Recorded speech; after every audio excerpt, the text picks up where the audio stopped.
The footsteps echoed loudly in the empty streets, where only sparse streetlights cast their dim rays on the wet sidewalks. The moon had disappeared behind the clouds, shrouding the world in darkness. Eddie could feel the cold wind piercing his skin, sending shivers down his spine. Suddenly, a silhouette emerged from the darkness. It stood there, motionless, like a part of the night itself.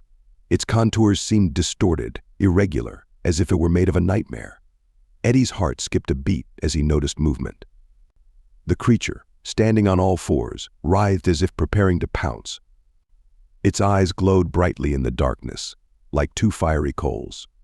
They were full of hatred, ready to consume anything in their path. The creature let out a piercing howl that made Eddie shrink against the wall. "This can't be real," he whispered to himself, trying to find an explanation for his nightmare. But the dark fear that gripped him was all too real. The creature turned its head and stared at Eddie. Its gaze was inhuman, merciless, and absolute. Eddie recoiled as the creature lunged toward him. He ran, not thinking about anything except survival. His legs carried him through the darkness, but he could feel the creature getting closer and closer. Suddenly, he heard a sinister whisper behind him, as if thousands of voices from hell found their reflection in this nightmare creature. Unable to bear the tension any longer, Eddie stopped and turned to face his pursuer.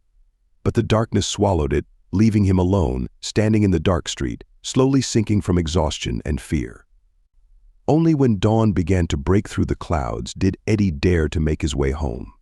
His soul was empty, his heart filled with the fear that never left him since that night.